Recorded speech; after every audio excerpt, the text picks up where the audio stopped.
ओम अज्ञानतिमिरान्धस्य ज्ञानाञ्जनशलाकया चक्षुरुन्मिलितं येन तस्मै श्रीगुरुवे नमः। नमः ओम विष्णुपादाय कृष्णपृष्ठाय भूतले श्रीमते भक्तिवेदांत स्वामिनिति नामिने। नमस्ते सारस्वते देवे गौरवाणी प्रचारिणे निर्विशेष शून्यवादी पाश्चात्यादेश तारिणे। जय श्री कृष्णा चैतन्य प्रभु नित्यानंद श्री अद्वैत गदाधर श्रीवासादि गौर भक्त वृंद। हरे कृष्णा कृष्ण कृष्ण हरे हरे, हरे राम राम राम हरे हरे। हरे कृष्णा। श्री चैतन्य महाप्रभु के आगमन के आनंद में ब्रह्मा जी और अनेक देवताएं स्तुति कर रहे थे महाप्रभु की, उनको प्रार्थनाएं अर्पण कर रहे थे। इसी बारे में चर्चा करते हुए, थोड़ा महाप्रभु के जन्म के बारे में चर्चा करते हुए बोलते हैं, श्री चैतन्य महाप्रभु का अवतरण फाल्गुन महीने की पूर्णिमा को हुआ। कथा कुछ इस प्रकार से आती है कि 1485 में 1485 भगवान श्री कृष्ण मानो जगन्नाथ मिश्रा के शरीर में प्रवेश किए और जगन्नाथ मिश्रा से शची देवी में प्रवेश किए। जगन्नाथ मिश्रा जो चैतन्य महाप्रभु के पिता हुए, शची माता उनकी माता हुई। तो जब ही शची माता के हृदय में महाप्रभु निवास कर रहे थे, जगन्नाथ मिश्रा शची देवी से बोले कि आपका शरीर में बहुत ही दिव्य तेज अनुभव हो रहा है, आप अति सुंदर, आपका सौंदर्य एक दिव्य स्तर पे बढ़ गया है।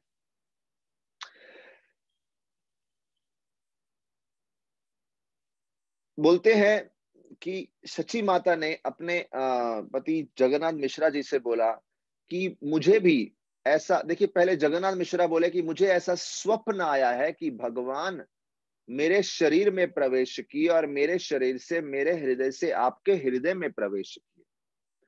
शची माता बोलती हैं, मुझे भी ऐसा दृश्य दिखा कि बहुत सारे दिव्य प्राणी, दिव्य देवता बहुत सारे आकाश में विराजमान होके कुछ स्तुतियां अर्पण कर रहे हैं जो संतान मेरे द्वारा जन्म लेने वाली हैं उनके प्रति।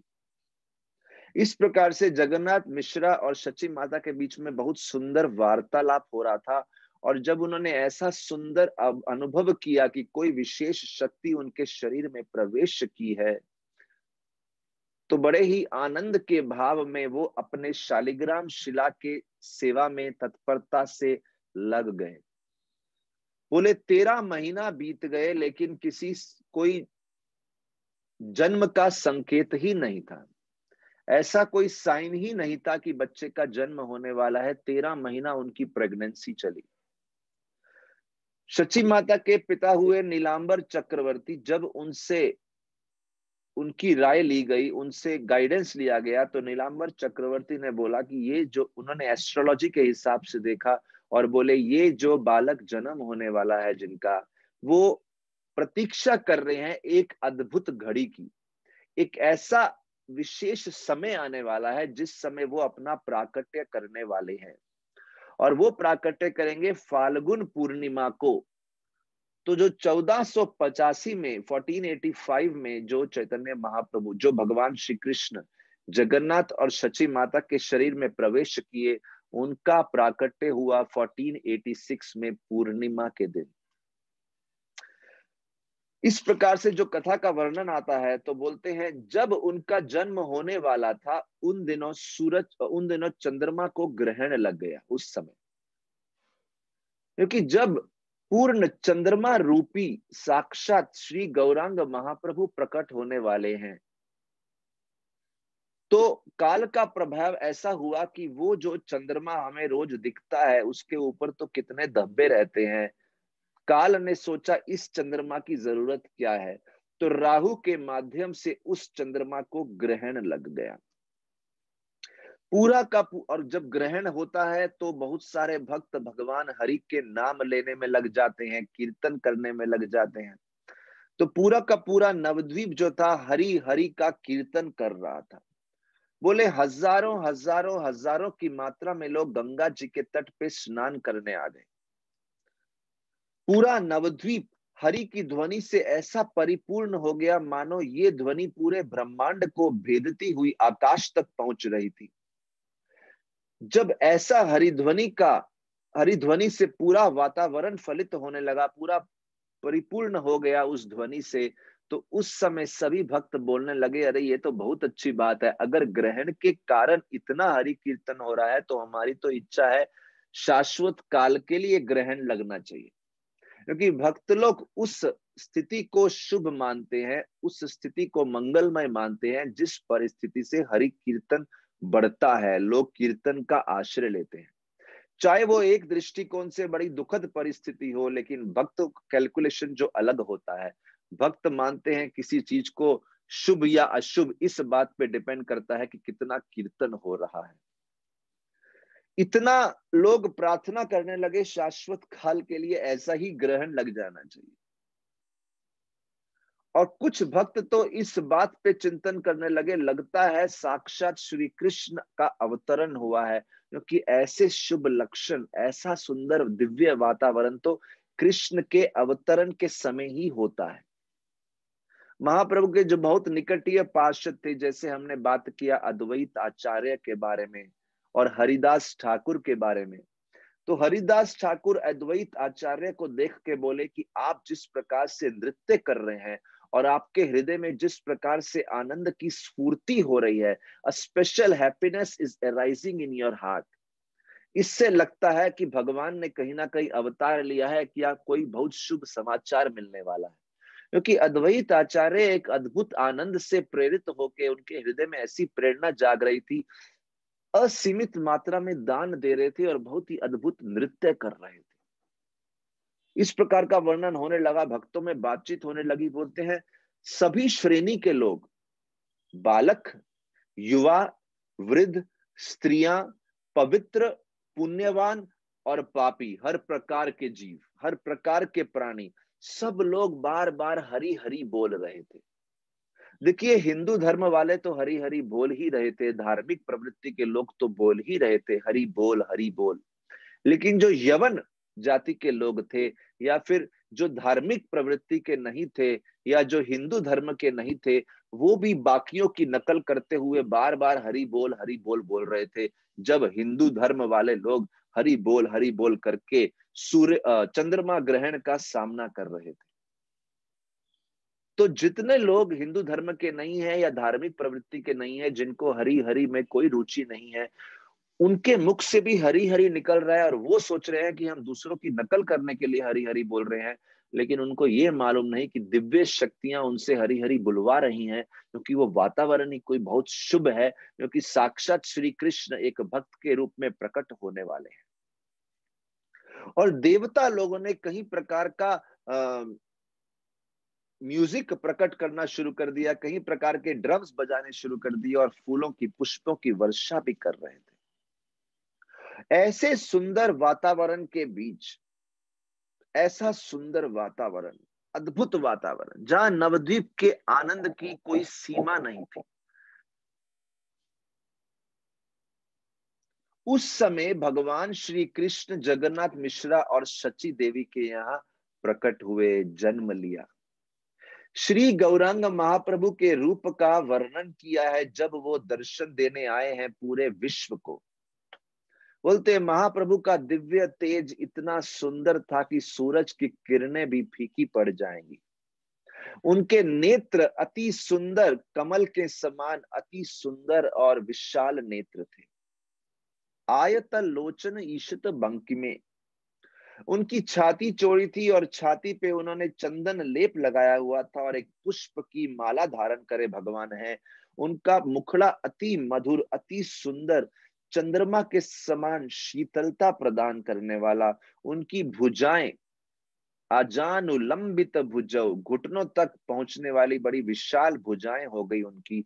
और उनका मुखड़ा और उनकी नेत्र अति अति सुमधुर। उनके शरीर में सारे वो लक्षण थे जो एक राजा में होते हैं। उनके चरणों में एक महान व्यक्तित्व के चिन्ह थे, जैसे ध्वजा और वज्र, और उनके एक एक अंग हर प्रकार के व्यक्तियों के चित्त को आकर्षण कर रहा था। ऐसी सुंदरता उनके शरीर के एक एक अंग में थी। जब श्री चैतन्य महाप्रभु का प्राकट्य हुआ, सारे के सारे जीव मानो अपने आप को बड़े भाग्यशाली मान रहे थे जिनको ये दर्शन मिले। कुछ नृत्य कर रहे थे, कुछ गा रहे थे, कुछ जोर जोर से जय जय बोल रहे थे। सब लोग उत्साह में थे, केवल एक व्यक्ति को उत्साह नहीं था, वो है कलयुग का मूर्तिमान स्वरूप। क्योंकि जैसे ही महाप्रभु का प्राकट्य हुआ, कलयुग समझ गया अभी मेरी शक्तियां क्षीण हो जाएंगी, मैं प्रभाव नहीं कर पाऊंगा। जिस जिस व्यक्ति ने महाप्रभु का आश्रय लिया है उसके ऊपर कलयुग की शक्ति हावी नहीं हो पाएगी। श्री चैतन्य महाप्रभु ऐसे प्रतीत हो रहे थे मानो 4 वेदों के शिरोमणि हो। He is the crown jewel, crest jewel of 4 Vedas. केवल जो अति पापी, अति अपराधी, अति मूर्ख लोग थे वही इस तत्व को समझ नहीं पाएंगे। 10 दिशाओं में आनंद की लहर दौड़ रही थी। भगवान का सौंदर्य सैकड़ों कामदेव को भी फीका कर रहा था। और जब भगवान स्वयं देख रहे थे कि इतने लोग हरि नाम में मग्न है, तो भगवान भी जोर जोर से हंस के आनंद ले रहे थे। बोलते हैं उनके प्राकट्य से ही मानो सारे संकट समाप्त हो गए हो, सब जगह समृद्धि का अनुभव हुआ हो। महाप्रभु को अवतार लेते हुए सारे देवता अति आनंद में चले गए और ऐसे भावनाओं से परिपूर्ण हो गए भगवान के मुखड़े को देख के। अनंत शेष, ब्रह्मा जी, शिव जी एक साधारण मनुष्य का रूप लेके नवद्वीप में भ्रमण कर रहे थे और भगवान के कीर्तन में भाग ले रहे थे। बोलते जितने भी देवता हैं वो सब एक स्वर्ग लोक में उत्सव मना रहे थे, हरि हरि कीर्तन कर रहे थे। कई लोग स्तुति अर्पण कर रहे थे। बहुत सारे देवता मनुष्य रूप लेके सच्ची माता के घर के आसपास घूम रहे थे। कभी कुछ लोग आके चामर की सेवा कर रहे थे, कुछ लोग पुष्प का अभिषेक कर रहे थे पुष्य से भगवान का, कुछ लोग नृत्य कर रहे थे और इतने आनंद में आ गए। बोलते हैं एक समय तो देवता एक दूसरे का आलिंगन और चुंबन करने लगे, ऐसा आनंद में आ गए। They were embracing and kissing each other in great happiness. और तभी वर्णन आता है सची माता और जगन्नाथ मिश्रा, उनके आनंद की तो वर्णन भी नहीं किया जा सकता। कई प्रकार की स्त्रियां, विशेष रूप से देवताओं की पत्नियां जो थी, वो स्त्री का साधारण मनुष्य स्त्री का रूप लेके सच्ची माता के घर में आ रही थी, अनेक गिफ्ट्स लेके, बहुत सारे गिफ्ट्स लेके आ रही थी। वर्णन आता है ब्रह्मा जी, शिव जी, इंद्र, वशिष्ठ जी, इन सब के यहाँ के जो जो स्त्रियां थी और अप्सराएं जैसे रंभा इत्यादि, वो बहुत सारे गिफ्ट लेके आई। नवद्वीप के जो भक्त थे श्रीवास ठाकुर और चंद्रशेखर आचार्य, उनकी पत्नियां भी बहुत गिफ्ट लेके आई। जगन्नाथ मिश्रा के पास इतने सारे गिफ्ट हो गए थे। जो चैतन्य महाप्रभु के पिता की भूमिका निभा रहे हैं जगन्नाथ मिश्रा, उनके पास इतने सारे गिफ्ट हो गए थे। वो आनंद में वो सब गिफ्ट दान में कर रहे थे और भरपूर मात्रा में वो दान बांट रहे थे। और ये जो कन्या, जो महिलाएं आ रही थी, वो इस बालक के लिए सिंदूर, हल्दी, अनेक प्रकार की शुभ वस्तुएं इत्यादि दान में दे रही थी और बालक का श्रृंगार कर रही थी। और इतने सारे रिश्तेदार आए, सगे संबंधी आए, घर में ऐसा आनंद का वातावरण हो गया। तभी नीलांबर चक्रवर्ती जो शची देवी के पिता हैं, उनको रिक्वेस्ट किया गया, कृपया इस बालक के लग्न को देख के बताइए, इस बालक के ज्योतिष विद्या के अनुसार देखिए कि इनका भविष्य कैसा होगा। बोलते हैं नीलांबर चक्रवर्ती ने जब ज्योतिष विद्या के अनुसार पूरा निरूपण किया, विश्लेषण किया, उनका एस्ट्रोलॉजिकल चार्ट देखा, एक एक लग्न में ऐसा ऐसा ग्रह विराजमान थे, ऐसा सुंदर परिस्थिति था उनके एस्ट्रोलॉजिकल चार्ट में।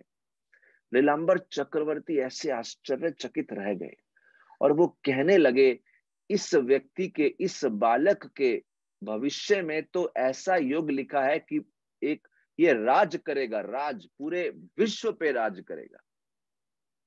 नीलांबर चक्रवर्ती बोलते हैं, पहले एक भविष्यवाणी हुई थी कि एक बड़ा राजा ब्राह्मण परिवार में बंगाल में जन्म लेगा, लगता है ये वही राजा है, भविष्य बताएगा। फिर बोलने लगे, अरे राजा नहीं, राजा से भी कहीं ऊपर हट के ऐसे लक्षण है जिनका वर्णन नहीं किया जा सकता। ये तो बृहस्पति से भी ज्यादा इनका पांडित्य होगा। जो देवताओं के गुरु बृहस्पति है, उनसे भी अधिक पांडित्य, स्कॉलरशिप, ये सभी गुणों के धाम होंगे, सारे दिव्य गुण इनमें विराजमान होंगे। अच्छा, जैसे ही नीलांबर चक्रवर्ती ये बातें बोल रहे थे, तभी उस सभा में एक ब्राह्मण आए थे। वो इतने उत्साहित हो गए, वो वर्णन करने लगे और वो बताने लगे इस बालक का भविष्य कैसे होगा। बोलते हैं, ये बालक तो नारायण से अभिन्न है, ये तो साक्षात नारायण का रूप है लगते हैं। ये इनका तो जन्म धर्म की पुनर्स्थापना के लिए हुआ है और ये ऐसा धर्म का प्रचार करेंगे कि पूरे जगत का कल्याण करेंगे। ये ऐसा अद्भुत आध्यात्मिक प्रेम देने के लिए आए हैं सभी जीवों को, जो आज तक किसी ने नहीं दिया, जिसके लिए साक्षात ब्रह्मा, शिव और बड़े बड़े देवता भी तत्पर हैं, वो प्रेम देने के लिए आए। केवल जब ये बालक धर्म प्रचार करते हुए अनेक स्थानों पे भ्रमण करेगा, केवल इस बालक, इस व्यक्ति को, इस महान हस्ती को देख के लोगों के हृदय में एक विशेष प्रेम उमड़ के आएगा इनके प्रति। लोगों के हृदय में सभी जीवों के प्रति दया उत्पन्न हो जाएगी। तो केवल भगवान के लिए प्रेम नहीं, सभी जीवों के लिए दया उत्पन्न हो जाएगी। साथ ही साथ सभी जीवों के प्रति दया तो उत्पन्न होगी, साथ ही साथ भौतिक भोग के प्रति वैराग्य उत्पन्न होगा। So this means pure love, detachment and compassion to all. बोले इस बालक का प्रभाव ऐसा होगा कि यवन जाति के लोग भी, जो यवन है, वो लोग का भी आकर्षण इस बालक के चरणों के प्रति हो जाएगा। ये ब्राह्मण भविष्यवाणी कर रहे हैं। ये बालक जो जन्मा है, इसकी महिमा तो अनेक ब्रह्मांडों में गाई जाएगी। सभी लोग, हर प्रकार के ब्राह्मण, टॉप मोस्ट ब्राह्मण इस बालक का सम्मान करेंगे। अरे ये तो भागवत धर्म का मूर्तिमान स्वरूप है, ये तो देवताओं का उद्धार करने वाला है, ब्राह्मणों का उद्धार करने वाला है, अपने गुरुओं की सेवा करेगा, माता पिता की सेवा करेगा। देव द्विज गुरु पितृ मात्र भक्त धीर, इन सब के सेवक, इन सब का उद्धार, इन सब का कल्याण करने वाले ये बालक हैं। अरे ये तो जैसे भगवान विष्णु अवतार लेते हैं और अनेक प्रकार के मनुष्यों को, जीवों को धर्म की तरफ प्रेरणा देते हैं, ये बालक भी ऐसा ही कुछ करेगा, युग धर्म के लिए पूरे समाज को प्रेरणा देगा। मैं कैसे वर्णन करूं, इनके शरीर में और इनके ज्योतिष में ऐसे ऐसे शुभ लक्षण हैं। हे जगन्नाथ मिश्रा, आप बहुत भाग्यशाली हैं क्योंकि ये बालक आपके यहाँ पुत्र के रूप में आया है। मैं आपको प्रणाम करता हूँ और मैं तो बहुत भाग्यशाली हूं कि मुझे इनका हॉरोस्कोप देखने का मौका मिला है। और ऐसे बात करते करते ब्राह्मण बोलते हैं, इनका नाम तो रखना चाहिए विश्वाम्भर, जो पूरे विश्व का पोषण करेंगे। लेकिन कुछ लोग बोले इनका नाम होगा नवद्वीप चंद्र, क्योंकि नवद्वीप की शोभा को बढ़ाएंगे। अरे जान जाइए, ये तो आध्यात्मिक आनंद के मूर्तिमान स्वरूप होंगे। He will be full of spiritual ecstasies, केवल परानंद, परानंद, पूरा आनंद से परिपूर्ण होंगे। जब ये ब्राह्मण इतना सब बोल रहे थे श्री गौरांग महाप्रभु के बारे में, उन्होंने एक बात नहीं बताई कि श्री गौरांग महाप्रभु एक समय में आके संन्यास ले लेंगे। ये बात उन्होंने नहीं बताई, क्योंकि ये बताएंगे तो माता पिता को अभी से दुख हो जाएगा।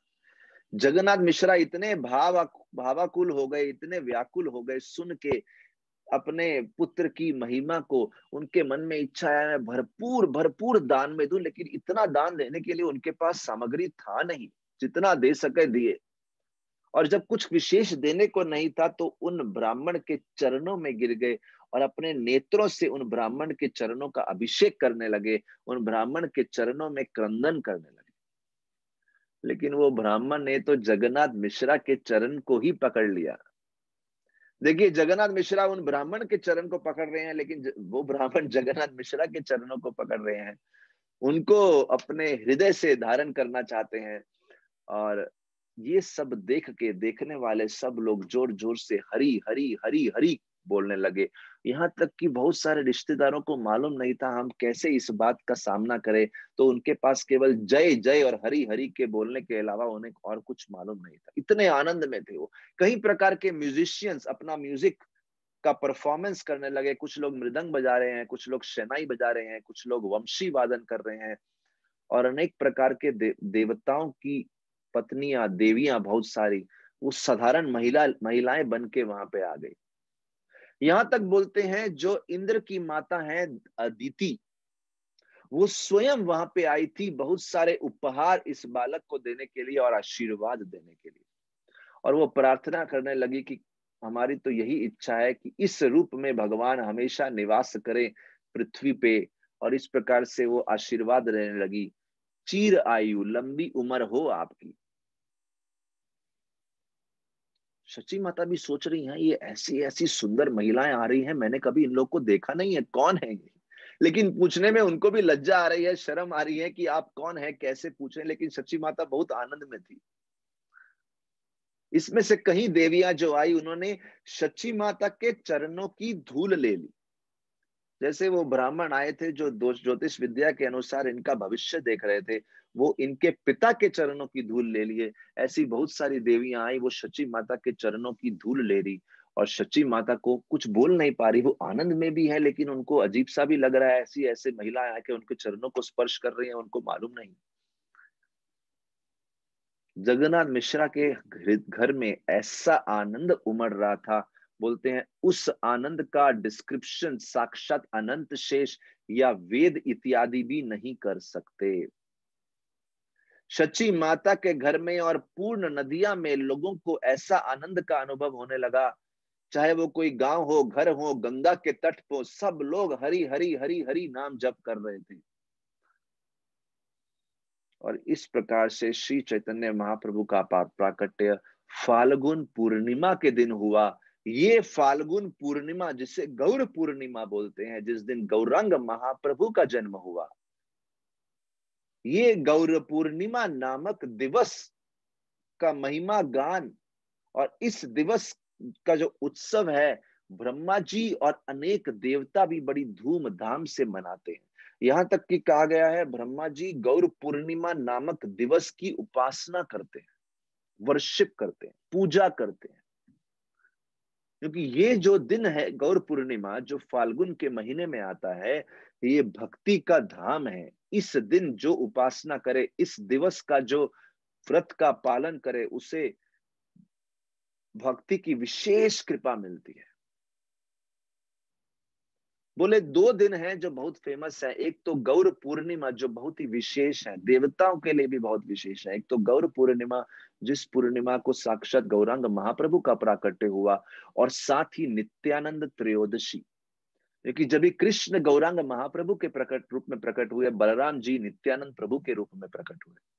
और बलराम जी जब नित्यानंद प्रभु के रूप में प्रकट हुए, तो ये प्राकट्य माघ के महीने में हुआ। फाल्गुन महीने से एक महीना पहले माघ के महीने में त्रयोदशी के दिन हुआ।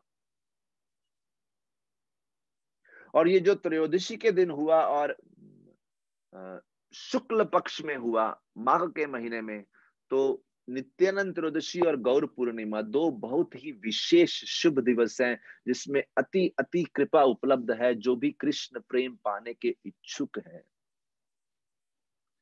एतिक दुई तिथि करिले सेवन, कृष्ण भक्ति है खंडे अविद्या बंधन बंधन। जो व्यक्ति इन दो तिथियों को बड़े भक्ति भाव से पालन करता है, उसके जीवन में कृष्ण भक्ति है, कृष्ण भक्ति जागृत होती है। खंडे अविद्या बंधन, अविद्या का बंधन का खंडन होता है।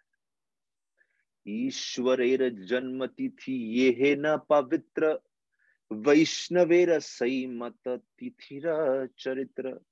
वृंदावन दास ठाकुर बोलते हैं, जैसे भगवान के प्राकट्य को बहुत धूमधाम से मनाना चाहिए, ऐसे ही वैष्णवों के प्राकट्य को भी बड़े धूमधाम से मनाना चाहिए।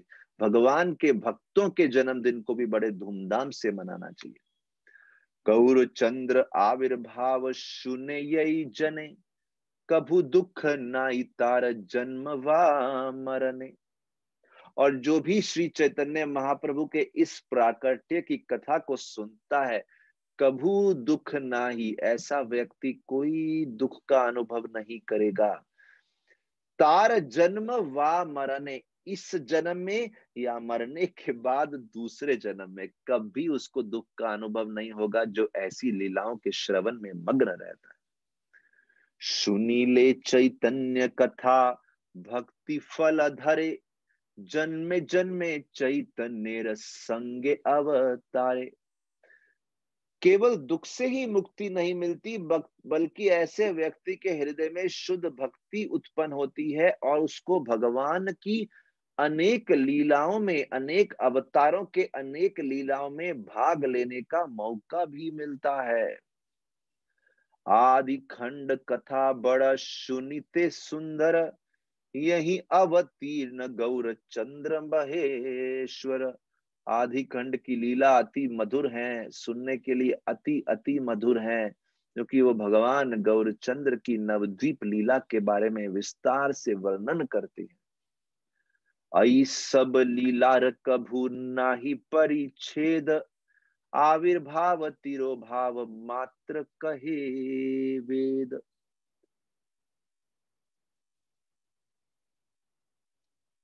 बोल रहे हैं कि श्री चैतन्य महाप्रभु की लीलाओं का कोई आदि नहीं है, कोई अंत नहीं है। ये तो अनगिनत लीलाएं हैं। जो लीलाओं की स्फूर्ति मेरे हृदय में हो रही है वो बता रहा हूं, नहीं तो जब वर्णन करूंगा तो कोई एंड ही नहीं है।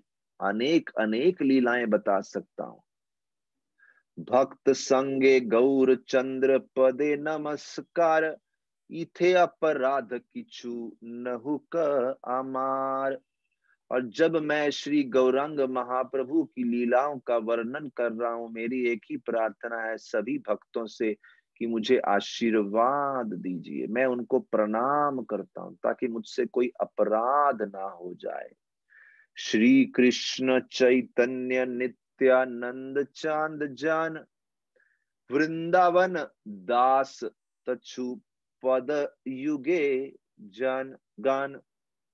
इस प्रकार से श्री चैतन्य महाप्रभु और श्री नित्यानंद प्रभु के चरणों को अपने हृदय में धारण करते हुए उनके चरणों की महिमा करते जा रहे हैं श्री वृंदावन दास ठाकुर चैतन्य भागवत में। तो आज हमने श्री चैतन्य महाप्रभु के प्राकट्य की कथा सुनी और उनके हॉरोस्कोप के बारे में सुना। आगे हम सुनेंगे और विस्तार से श्री चैतन्य महाप्रभु के नामकरण और अनेक बाल्य लीलाओं के बारे में। बहुत बहुत धन्यवाद। हरे कृष्णा। श्री गौरांग महाप्रभु की जय। श्रील प्रभुपाद की